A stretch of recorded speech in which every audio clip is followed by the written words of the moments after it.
धनंजय मुंडेंनाच नको होते वाल्मिक कराड, कारण त्यांची काही अंडी पिल्ली ते बाहेर काढणार होते. तर बघा मंडळी, तुम्ही रणजित कासले हे नाव ऐकलंच असेल.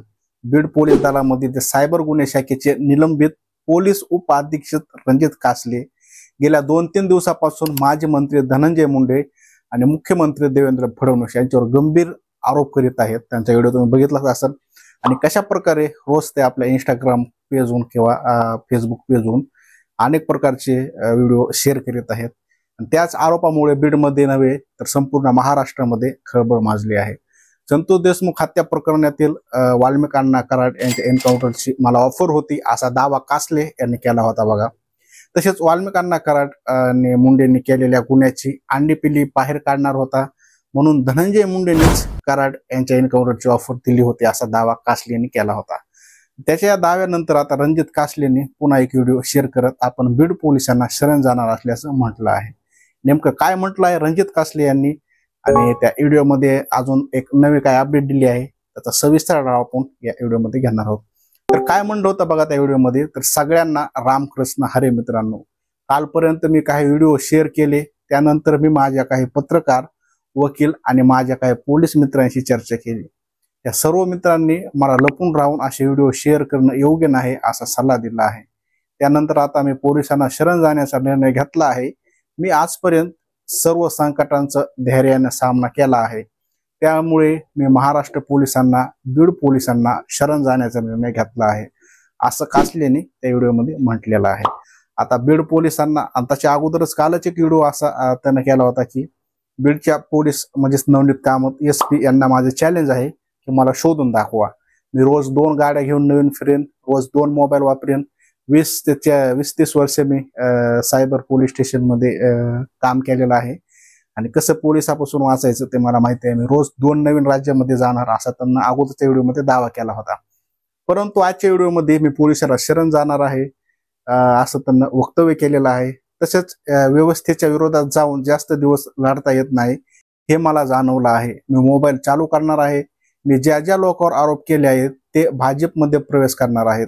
धनंजय मुंडे भाजपच्या वॉशिंग मशीन मधून स्वच्छ होऊन बाहेर पडणार आहेत, पण यात बळी तर माझाच जाणार आहे. माझ्या विरुद्धच गुन्हा दाखल होणार आहे. त्यामुळे आता मी बीड पोलिसांसमोर हजर होणार आहे. त्यांनी मला पकडलं तरी काय हरकत नाही. मी पोलीस खात्याचं मीठ खाल्लं आहे.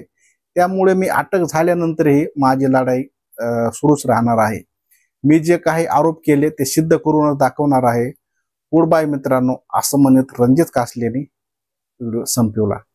तसेच बघा, हे प्रकरण कसं वर आलं तर अक्षय शिंदे प्रकरणावरून. तर अक्षय शिंदे प्रकरणात 5 पोलिसांवर गुन्हे दाखल करावेत आणि SITची स्थापना करावी अशी या बातम्या मी टीव्हीवर पाहिल्या होत्या. मात्र माझ्या मते फक्त SIT स्थापन काहीही निष्पन्न होणार नाही. जर खरोखरच सत्य बाहेर आणायचं असेल तर केंद्र सरकारच्या आधिपत्याखाली SIT नेमली गेली पाहिजे. वाल्मिक अण्णा कराड याबाबत मला प्रस्ताव देण्यात आला होता. मी स्पष्टपणे नकार दिला. हे पाप माझ्या हातून होणार नाही.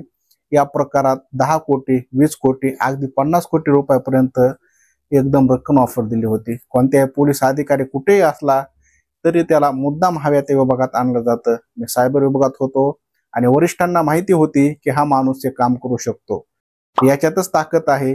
मी हे सांगताना स्वतःचा अभिमान मिरवत नाही, पण जर मी उघड बोललो तर सत्तेचे कुत्र माझ्यावर मुकाया लागतील असं देखील त्यांना या व्हिडिओमध्ये म्हटलं होतं. तसेच त्यांना सांगितलं होतं की बोगस एन्काउंटर कसा घडवला जातो. तर एका ठराविक पद्धतीनुसार हे सगळं घडतं. 4 जणांनी पोलीस टीम तयार होते आणि मुख्यमंत्री आणि उपमुख्यमंत्र्यांची गुप्त बैठक होते. त्या बैठकीत पुढील कृतीचा निर्णय घेतला जातो. त्यानंतर 5 ते 6 विश्वासी लोकांची दुसरी टीम तयार केली जाते जी थेट घटनास्थळी पाठवली जाते. आणि जसं की अक्षय शिंदेच्या प्रकरणात घडलं असावं, ही टीम अधिकाऱ्यासह 2 अंमलदार आणि 1 हवालदारसह कार्यरत असते. यांना 5 कोटी ते 10 कोटी रुपयापर्यंतचा मोठ्या रकमाची ऑफर दिली जाते. पुढे चौकशी झाली तरी आपलं सरकार आहे, तुम्हाला वाचू अशा प्रकारे पोलिसांची मनधरणी केली जाते. या प्रकारे खोटं एन्काउंटर घडवून आणलं जातं असं विधान रणजित कासले यांनी केलं आहे.